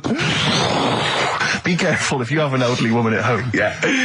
Drugs make you fart. So that's what I'm saying, you know, just let these people... What are you saying? No, wait a minute, what are you saying? I'm saying let people enjoy the life they've got left. No, you're not. You're saying don't put them in hospital, leave them at home to die. No, I'm not. Give them a Rubik's Cube and let them die. That's what you're saying. Yeah, I'll tell you something now, right? Steve, I'll tell you something. I didn't want to do it because it brings the show down, but she did die. Who, the blue-handed lady? Yeah. How do you know? Because I said to my dad, how's the woman next door? She said, oh, she went last night. They've got an old fella in there now. God. So, there you go. So, wouldn't it have been better to leave her at home where her friends and family can call and speak to her, even nip that round if they want, you know, with a cat, I imagine.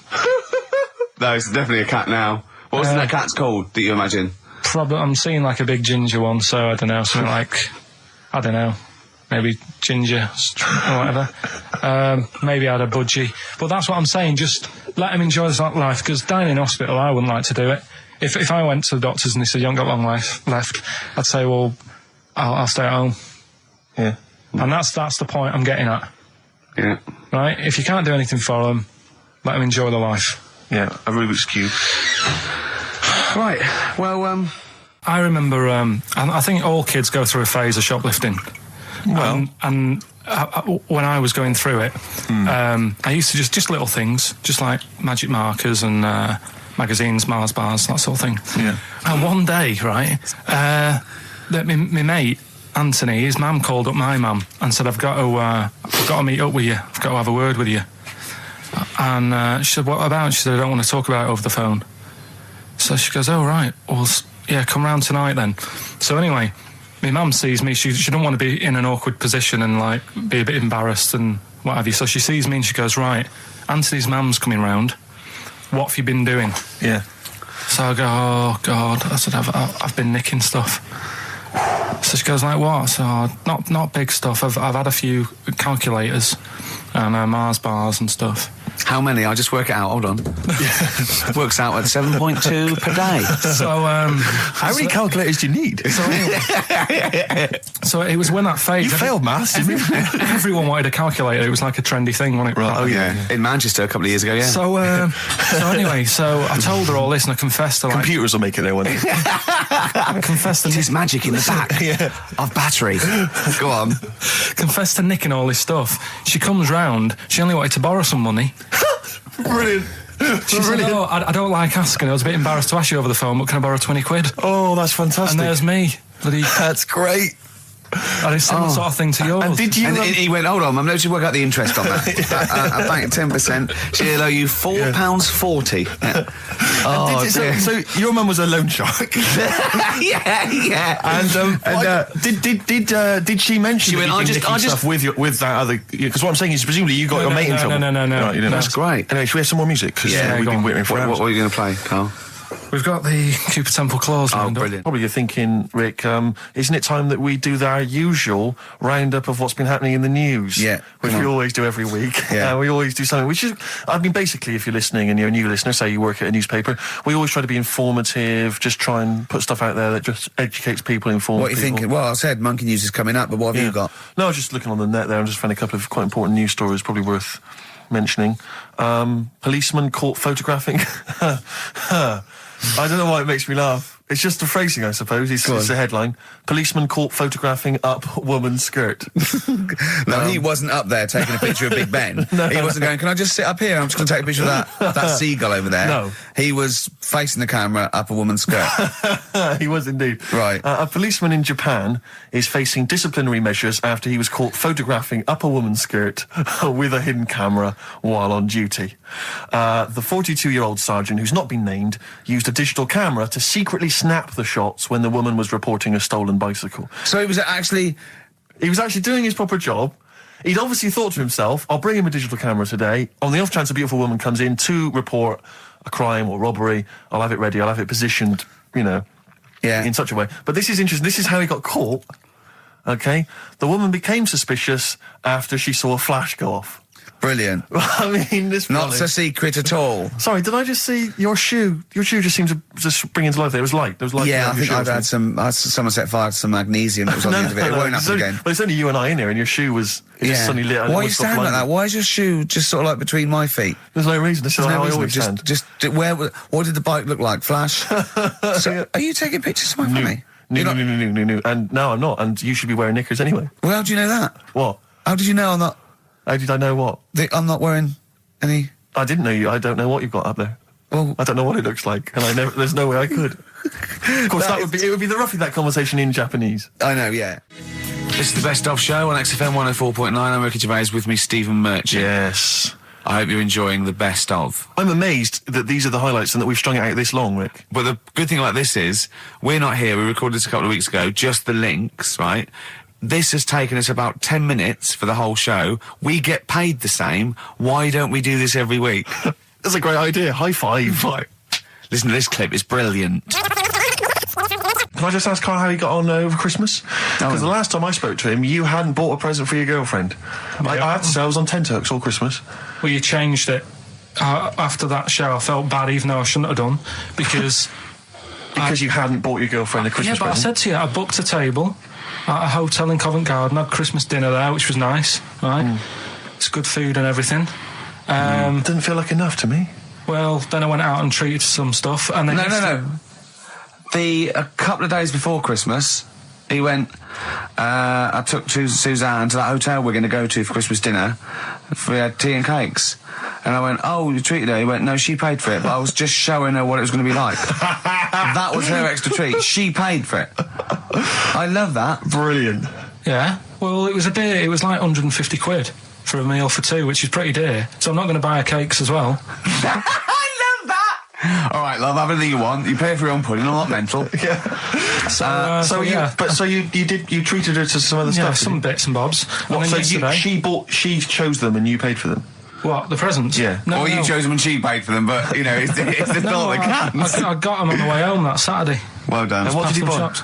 Well, just some bits. It might be personal, Steve. Well, I don't care. Just some bits. Yeah, but bits and pieces. Leave out the personal bits. What bits? Just little things. And then yesterday, right? A monkey wrench and a new washer for the shower. Yeah.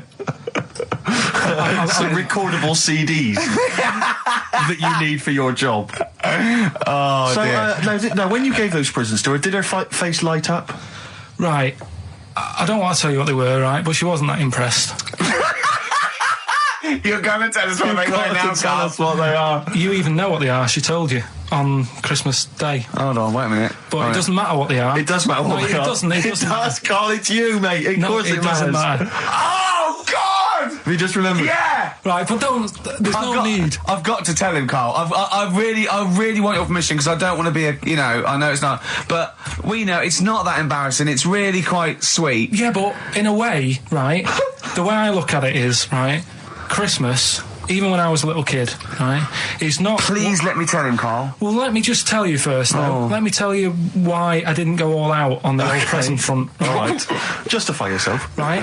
First of all, I've covered it up since then anyway, right, with that present, because I bought her some shoes yesterday, and she did say, I'll give you the money for them, but when I get home I said, it's all right.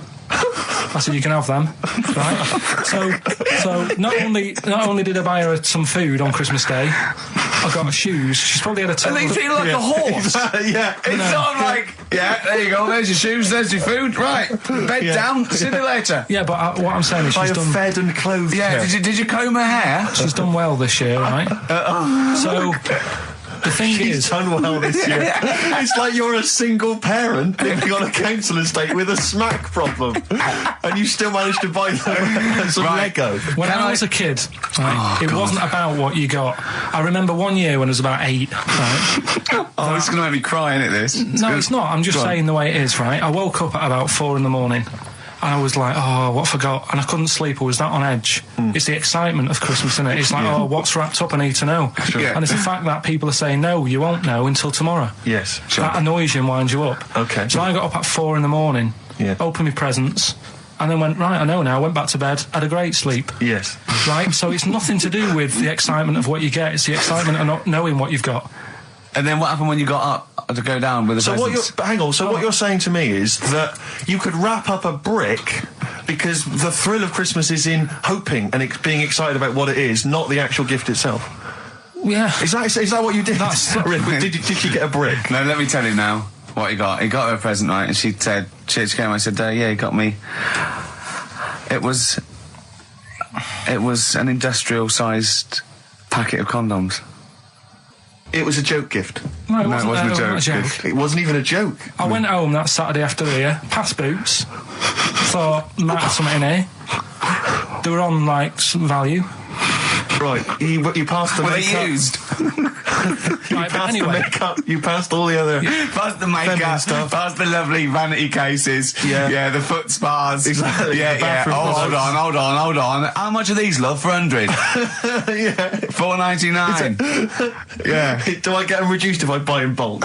So how many did you buy? What was it? I don't know, probably about 100. Right, okay. And is she allowed to use those with anyone? Did you wrap them? Can she just go out and have a wild Well, you don't need to wrap. They're already wrapped, aren't they? Oh. And then what did she say when she opened them? No, wait. Karl, what did she say? Right, play a record and we'll come back to this. You're worse than my father. That's genius. Go on. Talking about this the other day. What was it now? Listen, the fella... No, listen. Do you want... All right, he's got it now. Go on. This fella goes to the doctors, right? Oh, right, okay. Right, if this isn't any way apocryphal, stupid, illogical, impossible, right, you are never, ever speaking again on radio. So make sure this is at least possible. I'll tell you what, I'll even give you improbable but possible. So if anything that breaks the laws of the universe or logic, okay, that's all you have to avoid. On you go. Right, so this fella, right, he goes to the doctors because he's got earache. Right, okay, if a chimp's living in his brain... Go on. So he's got earache, he's sat in the waiting room and his ear's all bunged up and it's hurting a lot and what have you. So the doctor comes out and he goes, right? And because his ear's all bunged up, he doesn't hear it that well, right? So he thinks it must have been me, right? So he wanders in. Keep going. Anyway, I'm going to hate this. I can just feel it in my bones. Steve, I'm going to let you take over. Okay, let's hear it. So the doctor says, sit yourself down there, right? So he sits himself down. He goes, right, take your pants off, right? So he's thinking that's a bit odd. Anyway, he heard that though. He apparently he took his tackle off. The doctor did some operation. What, there in the waiting room? No, in his office. In his office, yeah. What? Wait. So he removed what? His genitals? Yeah. In his office. Why, Karl? Because he hadn't called him in. Oh, he'd called in the bloke who wanted his testicles taken off, and he didn't hear it. What? So the doctor went out and said, Mr. Jones, who's here to whip off your cock and balls, just here and now, right? Bloke comes in, didn't it? It must have been me. So the bloke we wanted his balls taken off didn't say, oh, I think he said me. So he didn't interrupt then. So the bloke goes in, he starts taking his testicles off, and he doesn't say, I'm here for me ears. What are you doing with that? Right, there was this. This is what it's like about getting presents and stuff, right? With my mum and dad. Go on. My mate Colin, right? No, Colin Bailey. Oh, right? yeah. He had a little Sinclair Spectrum, right? Computer. Yeah. Which was like the thing to have at that time, right? Yeah. You used to always go round to his house. The deal was... Not the one you had to play through the window because you weren't allowed No, that's another lad. Oh, right? yeah. This is a different lad. And the deal was, he came to our house and my mum gave him a pie. And then I'd go round to his and I'd stay there for a few hours playing, Hungry Horace and stuff like that on it. Sure. Right? Now, my mum and dad knew that I really wanted one of these computers, right? So I waited about a year. Came round to Christmas Day, I thought, I reckon might have one. Turned out they bought me the wrong one. They bought me a ZX81 instead of a Spectrum, right? And Christmas Day, I'm there trying to load the games up. It's not working. I'm thinking, what's wrong, right? And the thing with me, when I was a kid, I used to get quite sort of agitated. This is the moment, right? I found out that it needed a RAM pack to make it work, right? Looking in the thing and it's saying, and make sure you put your RAM pack in the back. And I was like, oh, where's the RAM pack? And my dad's going, I don't know, I've got you the main bit. That's it. So, I was that wound up, I just was sick, right? Just sick. I didn't feel sick or anything, I just was like, oh God. Went to the sink, just sick. Because I was that on edge about it. I said, come on, we've got to get one. And my dad's like, Tandy's shut, we're not gonna get anything today. Ruined again, Christmas Day. That was after the year when my train set got blown up by our kid. The following year, no RAM pack. And now you ask me, why don't I get good presents? He's scarred. He just I'm gonna die. Honestly, I'm gonna die. He's just screaming sick. Yeah. There's no RAM pack. Did you get to the bottom of it? Why wasn't there a RAM pack? You have to buy them separate. Oh, what do you mean I can't play Frogger? Oh no. So, wasn't there another incident when you threw up? Spontaneously threw up? Through sheer anxiety? I do get it. It's not so much now because I've relaxed a bit, but as a kid I used to be quite on edge all the time with certain things. Do you think that's what happened to your cat that kept being sick? That it didn't get the food it wanted and it just threw up? Do you remember that? Yeah. God, so they shaved it. Look at Gervais with me, Steve and Karl. Karl, why have you got a headache? You got a headache? Just a bit stressful because the moves on this week. Are you moving house? Oh, by the way, the XFM listeners came round to my house and bought the futon and table. Did they? Were they happy with it? Quite normal. They were well happy. Yeah. Couldn't believe the luck with it. What do you mean quite normal? What do you mean quite normal? Well, it's always a bit scared, isn't it, getting people round. I imagine they were scared. Well. And were they excited to see you? Could you tell that they were pretty pleased to see you? No, I don't think so. I mean, you're Karl Pilkington. Yeah, but the fellas sort of, they brought the whole family round, which was a bit odd. Well, it's not often they get the chance to visit a living creek. Anyway, they were nice. And you're moving now, yeah? He said he phoned me up today. It was absolutely tipping it down. Right? He had to cycle in. Right? Because he said, because of the move, he doesn't want to leave his bike round there. Right? And he said, and Suzanne, I can't say this in case he's listening, can I? He won't know. He said Suzanne's hired the oldest removal man in London. You should hear him. And the thing is, right, we booked him because everyone else happened to be booked out, but this fella's free, right? So he called up this morning. I've never spoke to him, but he was on the phone. He sounded about 90. Yeah. God thinks that he's going to have to do all the work. And the thing is, right, it seems to be cheap. He wanted some Werther originals. Yeah, right, listen, it seemed to be cheap because it's £50 an hour. But how long is it going to take him? Yeah. Oh, that's genius. When's the move on then? When's the... he's coming round. He came round today to bring some empty boxes, and he was struggling with them.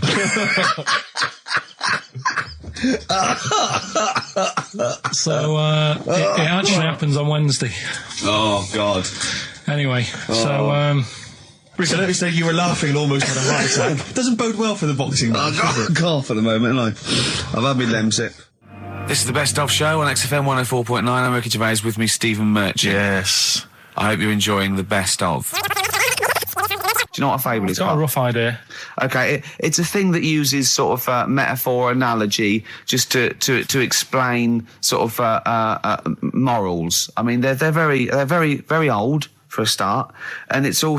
I'll give you an example of one. A quick one. Oh, the one about the dog with two bones. He goes to a dog's got a bone. He sees a reflection in the lake, and he thinks, "Oh, that dog's got a nice bone. I'll have that." And as he goes to get that one in the reflection, he drops the one he's got, and that's one about I think I was told one when I was younger. Go on. I think it was one. This young lad, he's got a dog, right, and he's about 8 years old, and this dog, he's had it since he was about 4, and it's a bit tired now, and he chucks sticks for it, and it doesn't go for it, and he's saying to his mum, "Oh, I want a new dog because this one's useless. It doesn't do what it doesn't have any fun with me." So they say, "Oh no, but Rover's a good little dog. You should look after it." And he's like, "Oh, I don't like it. I want a new one." So they buy him a new puppy. And it's running around, yapping about, and he's loving it, and he's playing around with it in the grass. And then one day he goes to the park, and he's messing about and rolling about with it, and he falls into the lake, right? And the little puppy's like yapping at him, and he's going, help me, little dog's yapping. And then the old dog comes and gets his collar, and it pulls him out of the lake, and he goes, "Oh God, why did I forget about you? You're the better dog." And he loved that one again rather than the puppy. I got a feeling that was Lassie. Well, yeah, that was an episode of Lassie. What's the moral? What's the moral there, Karl? What's that telling? What's that explaining through analogy? Sort of, don't forget the old. Look after old people. I remember there was one I heard once about a young boy who got trapped in a lake inside a cage. But he loved his trainers so much he wasn't going to get them wet. But even though he had to get out there, and even though he thought that was the important thing because it's material value, he actually drowned, and the trainers were no good to him then. Got some new ideas for you. Go on. Well, they've all been blinders in the past. Go on. Did you do any competitions when I was away? Did we? I think we did, didn't we? Did we give away a DVD? Did we? Yeah, we did. Yeah, go on. Yeah, right. Go on. Anyway. Well, I thought some... This isn't like radio, is it, as we know it? This is just people talking. If the mic's on, it's luck. Yeah. If anyone's listening, I've no idea what they think of this show. It's not a show. Not in the traditional sense. No. Okay, then you're going to change with that, Karl. Because a show suggests a certain form of presentation. Yeah. A certain pride. And when we do present it... dare I say, it's some planning. Yeah, and when we do, it's ruined by pressing the wrong button. Yeah, but I've got some planning here. Go on, then. Quizzes. What I did was, when I was on holiday, right, you said, come up with a new idea, right? So the best way of coming up with ideas is sort of... thinking. Sort of nicking a TV show name and then twisting it a bit. Yeah. So... Or just rip off Simon Mayo's idea completely. That's good advice for anyone out there. I didn't... Yeah. If you're interested in ideas. Karl is presently running a course writing for TV. And that's the lesson 1, isn't it? Just rip something else off. Just do it and change the title slightly. Yeah, well, go on. This one I haven't really got... I don't know what to do on the game, but I'm thinking... Strike It Ricky. That's all you've got? That's what you've come up with. How long did that take? Through. What is that? I just thought it sounded a bit like Lucky. Forget that one then.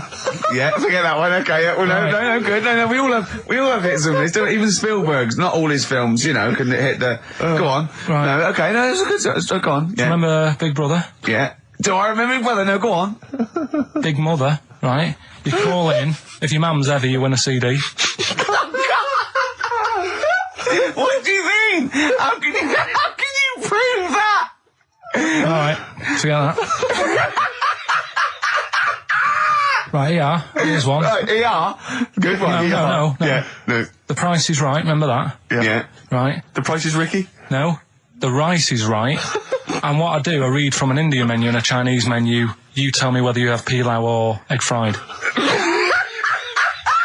Are He's a genius, isn't he? He really is a modern... that one. Go on then. Let's go into this one. Let's not cross this off right away. Go on then. You read from what? Well, I'll get a couple of menus from like an Indian and a Chinese takeaway. Yeah. And I'll go like, chicken korma. Well, could I just suggest that as it's an Indian, it'll be pilau, and anything you read out that is... Yeah, but you don't know which one I'm reading from. What, the chicken korma's Indian, isn't it? Yeah, so you go pilau. But then Well, you might as well say Indian or Chinese. No, because then the name wouldn't work. The rice is right. Okay, yeah, I forgot you're working from the title backwards, aren't you? Okay, yeah. I'm so confused. I don't know where I am or what day it is. A programme that they've been in on Channel 4, right? Can you cross that out? We're not doing the Rice is Right either. I don't understand the Rice is Right. No, go on. I'll tell you that later. We'll have a game in the office, right? A game that they've been in on Channel 4, but has got really big viewing figures. Well, obviously not. Right. Or they wouldn't be binning it. Go on. Do you know 15 to 1? Yeah. They're getting rid of that, right? Are they? I'm thinking 15 Taiwan. Get some items that are made in Taiwan, right? Get 15 items, and I say what they are, and then you go, oh, I bet it's the vase. Or something. That's the one that's made in Taiwan. Yeah. Just explain that again very quickly. No, don't go. Oh, forget that. Cross it out. 15 Taiwan. Tell you a job I don't like. What? I wouldn't want to be doing. The woman, there's a little woman who sits in the little snack stall on Finchley Road station. Yeah. And I don't know how to describe it, really. She is surrounded by snacks. She can't move for snacks. Does it look like American Beauty, but with different... Not dissimilar to that. Yeah. It's a little hut on the station. Yeah. And it's like, if you go to the seaside, you can put your head through one of those cardboard cutouts and it looks like you're a big fat person or whatever, and you can have your photo taken. It's like an equivalent of that, but it's just snacks everywhere. She's got bananas up to her chin. She's got chocolate coming down to her eyes, crisps either side of her. She can't move. She can't do 360 degrees. She's like packed in there. I don't know how she gets in there. I think they put her in there first, and pour in the bananas. Yeah. Then they go pour in the nuts. She has 2 hours of makeup before they open. Yeah. Dressing her in there. Because I'll ask for something from the fridge, and she cannot turn her head to see. She has to go by feel alone, just to feel the fridge and get stuff out and pass it. And often I'll say, that's not what I wanted, but she can. You've got to let her off. It's extraordinary. Dear. But there's no music playing. Does she have nothing. to sell her way out of it? Exactly. If it's a slow day, she's stuck there till the next day. Yeah, it's like a world-breaking attempt. Yeah. Karl, what job wouldn't you want to do? Well, any job. You're a lazy... You're joking, aren't you? I've done loads of stuff. I'm quite happy now doing what I'm doing. Yeah? You look happy. I think you sound happy. Yeah, I mean, calm down. You on drugs? I'm all right. Are you on E? Before England have won and that. I'm happy for them. Yeah, go on. Happy for them. I'm happy in that. Yeah. What do you mean happy for them? We are England. Happy for us. Yeah. I mean, we didn't play. I did very little towards it. No. It was mainly Johnny Wilkinson. Yeah, I barely contributed. Switching on the TV was about as much as I did. Exactly. And shouting, "Come on!" Yeah. Talking about jobs and that, though, I was reading the other day about rubbish jobs that people have had and stuff. I haven't got time when I'm at work, man. I just get on with it. I'm not squiddly diddly. Fingers in pies, different jobs. Go on. Do you know Ivor the Terrible? Ivan. His Russian. Yeah, that was the Welsh fella who was bloody awful, but not as bad as his Russian cousin, Ivan. Yeah. Go on. He had a fella doing some work for him. Right, this fella built his house.